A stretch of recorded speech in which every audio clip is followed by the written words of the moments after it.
Hi everybody, it's me Julie, your Pampered Chef consultant and traveling trivet. It's time for another Throwback Thursday. So, a couple weeks ago I went to Pampered Chef conference and we did a watch party. It was live feed and we had a watch party in Spokane.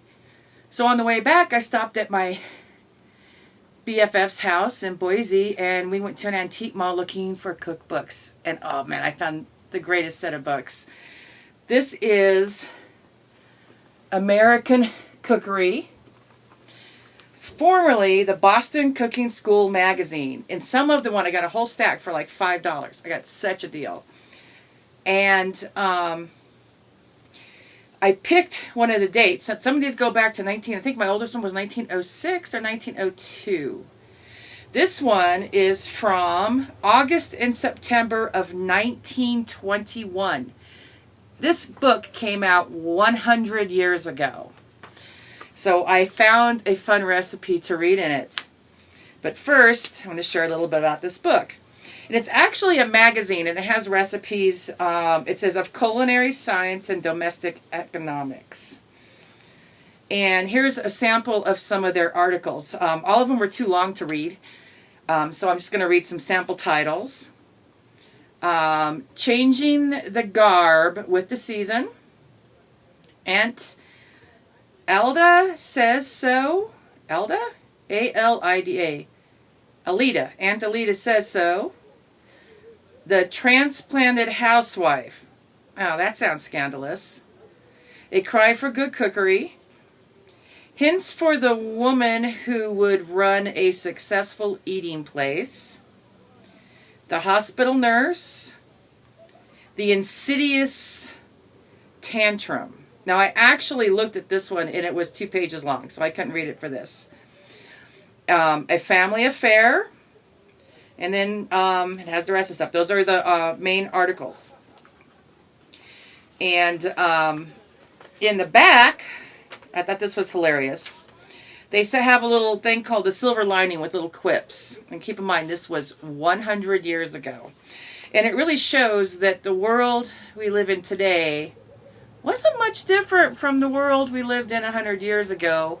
Maybe the items have changed. We have internet. We have things that they didn't have. But in general, the problems were the same. So it's really, really faded. So I had to actually copy it, blow it up, and make it dark. So I'm going to read you a couple of these. It is probable that when the time comes for the meek to inherit the earth, taxes will be so high they won't want it. Now, isn't that the truth? That was 100 years ago. Oh my God, these people would have died today. And let's see, I had another one that was fun down here. And here's one. Elsie says, Mama, George Washington must have had an awful good memory, didn't he? And the mom says, why, my dear? And Elsie says, because everywhere I go, I see monuments to his memory. Ah, I thought that was funny. And I think I have one more here I wanted to read to you. Let's see. Okay, it says, just think, Rose, said he, looking out upon the Grand Canyon. It has taken thousands and thousands of years for that river to wear down through that rock. She says, thousands and thousands? Why is it only 1921? Anyway, I enjoyed those. I'll have to get to reading some of these articles and maybe figure out a way to present some of these articles that won't take me an hour. So what I'm reading today is Blueberries and Boulettes. And a boulette is French for ball, or in cooking terms, it's a dumpling. So, make the boulettes by adding 3 tablespoonfuls. I gotta get rid of this. There we go, on the floor. 3 tablespoonfuls of sour cream to the tablespoon. Make the boulettes by adding 3 tablespoonfuls of sour cream to 2 tablespoonfuls of melted butter. Then adding one at a time, 3 eggs, beating each well in. Sift 3 cups of flour with 1 teaspoonful of salt. Add gradually to the consistency of the soft dough. It's a little bit light and hard to read. Have ready 3 or 4 quarts of rapidly boiling water.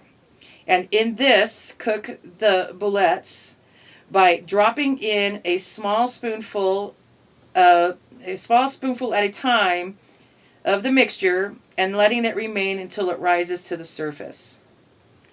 Put them into a hot dish, lay pieces of butter over, and heap the dish with blueberries and sugar. Oh God, that sounds good. I even think my husband might eat this. Any other berries may be used. Well, as soon as I read that line, I'm thinking it's huckleberry season. My husband and I were talking about learning how to hunt huckleberries. So wouldn't this be good with huckleberries? Anyway, let me mark my page. So what do y'all think? Is that good, bad, or ugly? Is it good? Let's go make a dish now. I'm kind of thinking that. Is it bad? Oh, you might like that, but no thank you. Or is it ugly? Oh my God, send that back to 1921 because I'm not eating it.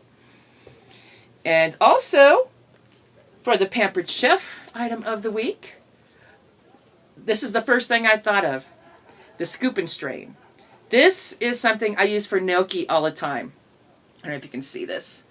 It's got like a big fluted flat bottom so you can scrape the bottom of your dish, and it scoops out your dumplings, or you can use it for pasta. I use it for gnocchi, and drains it before you put it in your dish. This is one handy tool, and it is under $20.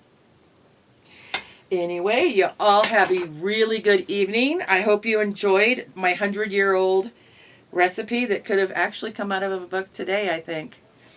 Y'all have a wonderful week, and I'll see you next week for another edition of Throwback Thursday.